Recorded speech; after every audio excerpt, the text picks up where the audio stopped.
What's up, everybody? It's your favorite gay-looking straight boy, Hunter Avalone here, back with another video. Today, I gallop on my horse like Paul Revere to give you all some bad news. And unfortunately, this news is even worse than if I were telling you the British were coming. No British allowed over here. I regret to inform you that the homophobes are coming.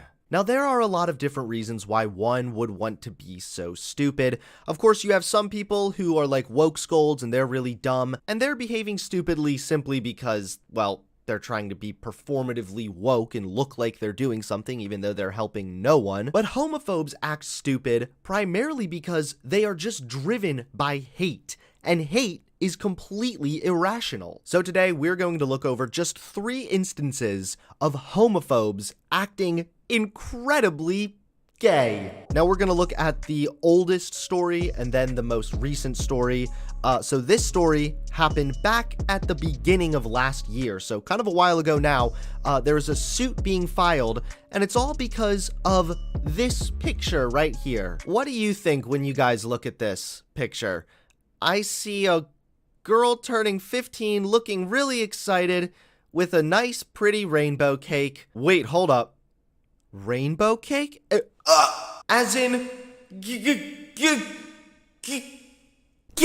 But that's right, a Kentucky high school student's parents have filed a lawsuit against a Christian school whose administrators expelled the girl earlier this month after images appeared on social media showing her celebrating her 15th birthday while wearing a rainbow sweater and smiling next to a rainbow cake. Remember how cringy it is when the woke-tards try and just find something to be offended by with everything? Well, this is just the exact same thing, except for on the Christian conservative right. However, the school told NBC News the rainbow-filled social media photo was just the last straw following 2 years of student code violations.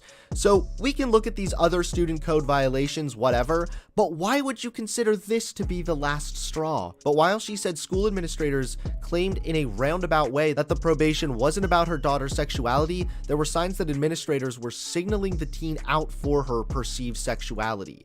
Alford said after her daughter's probation, a school counselor had given the girl a book, Gay Girl Good God, whose author, Jackie Hill Perry, is a formerly identified lesbian who says God stopped her from being gay. Come on, dude. And then they said we made it clear that any further promotion, celebration, or any other actions and attitudes that are counter to Whitefield's philosophy, their philosophy of anti-truth for some reason, would not be tolerated. As a result, we regret to inform you that Kayla is being dismissed from the school immediately. So for some reason, they considered this a celebration. It's not even on school property. Like, this was just a girl on her 15th birthday party with a rainbow cake. It's so bizarre, dude. Homophobia is really a mental illness. But as far as my very limited understanding goes with this, I do believe this school is within their legal right to expel this girl. But you know what? Everyone has a legal right to be dumb. And this, whether it's their legal right or not, is pathetic and stupid. Moving on to a public school, this is kind of the reverse story. A pastor is threatening the school with a lawsuit after their daughter was sent home for a homophobic t-shirt. Here's the shirt in question. Homosexuality is a sin.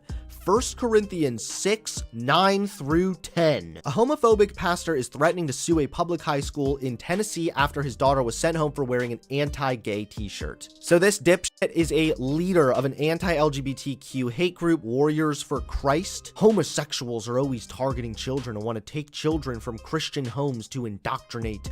I wonder why. Hashtag pedophiles. Homophobia is a made-up word perverts like to use. Homosexuality is a sin, always has been, always will be. Perverts are trying to redefine God's word and are trying to convince you that homosexuality is not a sin. These attempts to try and redefine God's words are wicked and perverse. So it's really ironic that this guy is screaming at the gays for apparently indoctrinating people, yet this guy is indoctrinating people with this bullshit. This is not even biblically accurate. Let's actually look at this homophobe's worst nightmare, context. So the verse he cites is, "Do you not know that wrongdoers will not inherit the kingdom of God? Do not be deceived. Fornicators, idolaters, adulterers, male prostitutes, sodomites, thieves, the greedy, drunkards, robbers, none of these will inherit the kingdom of God." In this passage, Paul lists several types of people he regards as sinful, and there are two words in the original Greek text that are relevant here. Malakoi, yeah, shouldn't have tried. Arson kodadi. Why do I not learn from my mistakes? Many people do not realize that the Bible does not contain a word equivalent to our English word homosexual. That's like what I've been saying for a while now. So the first word is this Greek word. It means soft, and it's translated as male prostitutes, particularly young boys who were the passive partners in sexual relationships with men. It was common at that time for married heterosexual men to keep a boy, often one who had been captured and castrated, for sexual pleasure. Of course, this sort of abuse would be abhorrent and intolerable to modern Christians, but it does not refer to consensual relationships between same-sex couples. Exactly, this does sound abhorrent. This is abuse because you're hurting somebody. Consensual homosexual relationships hurt no one. In fact, by restricting consensual, legal homosexual relationships, you're doing more harm than gay people existing ever will. The other Greek word also can mean sodomite. It means male bed, but when these two parts of the word are put together, the meaning is unclear. I read another article also about how there's no other word like this in Greek. Paul wrote this word and they couldn't find it anywhere else. It appeared to be a combination of other Greek words. It may refer specifically to a man who has sex with another man, or it may be referring to a man who has sex with anyone outside of marriage, including possibly a woman. Think, for example, of the English word understand. It is composed of two words, under and stand, but its meaning does not relate either to the act of standing or to being under something. But there are, however, a few stories in non-biblical Greek literature that suggest the word, this Greek word, refers to instances where one male uses his superior power or position to take sexual advantage of another. So yeah, ultimately, it sounds like this verse that this homophobic retard is trying to use to justify his bigotry is actually condemning abuse, men taking advantage of underage boys. It is certainly not condemning consensual homosexual relationships like what we recognize today. So now that the whole biblical aspect of this has been addressed and debunked, we can now get into the actual legality of this and the overall ethics. So for this guy to send his 15-year-old daughter to school wearing this shirt, I think that's despicable and disgusting, and you're essentially using your child as a political pawn. There is no way around it. That is what you're doing. You're setting your child up for problems. You are setting your child up for exactly what happened, for her to be sent home for this. So now you can cry victim and cry that the LGBT people are taking away our rights and further your own BS political agenda. So the fact that you would weaponize your child to further your own political agenda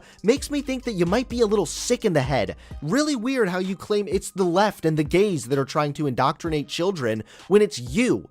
You are the one indoctrinating your own child. This guy also whined because one of the teachers had an LGBTQ pride sticker in their classroom featuring words diverse, inclusive, accepting, welcoming, safe space for everyone. I agree that sounds a little cringy, but he's trying to compare that sticker to his daughter's shirt. My G. You realize there's a massive difference between exclusion and acceptance, right? There's already a lot of precedent that the Supreme Court has set on previous cases similar to this one. And they usually go by the substantial disruption test, also sometimes known as the Tinker test. The test is used to determine whether an act by a U.S. public school official has abridged a student's constitutionally protected First Amendment rights of free speech. The test, as set forth in the Tinker opinion, asks the question, did the speech or expression of the student materially and substantially interfere with the requirements of appropriate discipline in the operation of the school? Now, I would argue, yes, that girl's shirt, one, being a factually incorrect statement, and two, claiming that an entire sexuality, an entire identity of people, remember, you're at a public school here,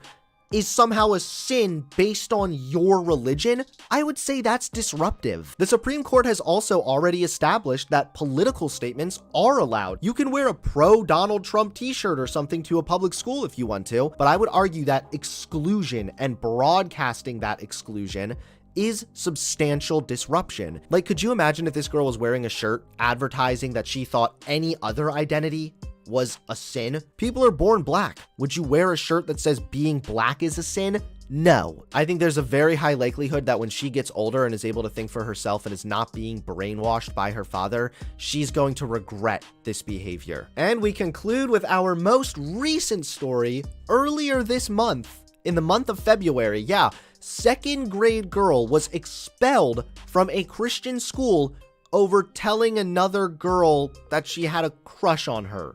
Keep in mind, this girl was 8 years old. A private Christian school in Oklahoma allegedly expelled a second grader and cut ties with her family after she told a female classmate that she had a crush on her. An 8-year-old girl. Do you think this girl knows what she's talking about when she says, I have a crush on you? When you're 8 years old, a crush just means that person's your friend. The student's mom told NBC News that she received a call January 21st from the Rejoice Christian School telling her that she had to pick up her 8-year-old daughter Chloe after an incident on the playground. She said when she arrived at the school, the vice principal asked her how she feels about girls liking girls. I said, well, if I'm being honest with you, I think it's okay for girls to like girls. And I mean, she looked like disgusted and surprised at my answer. I'm serious. I'm not messing around anymore. Homophobia is a mental illness. This is like the intolerant left times a million. So when they got home, the little 8-year-old girl started crying and told her that a teacher said the Bible says that you can only marry a man and you can only have kids with a man. And it's a sin for girls to like girls. And it's not in the Bible. And it's not okay in God's eyes. She was crying and just asking me if God still loved her. This is despicable. You know what? I think you all should be rejoicing that you got kicked out of the Rejoice Christian School. It sounds like it's run by a bunch of lunatic retards. First of all, why are you pushing religion and an agenda on an 8-year-old girl? Ooh, yikes.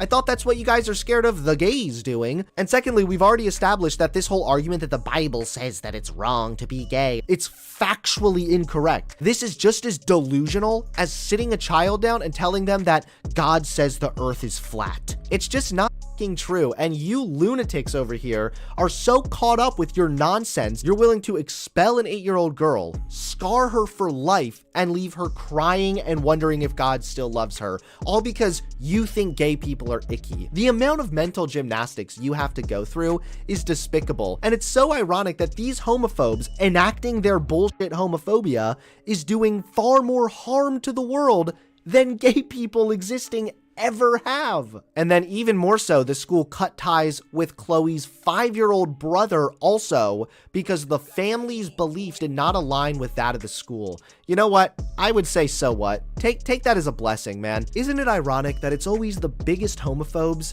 who seem to have the largest stick up their ass? I don't know. I feel like there's just a dash of irony there. But there you guys have it. The homophobes striking again, acting irrational and peddling bullshit because they think gay people are icky because they're dumb? Please give this video a like, comment below, and subscribe to the channel. I'll see you all soon. Peace.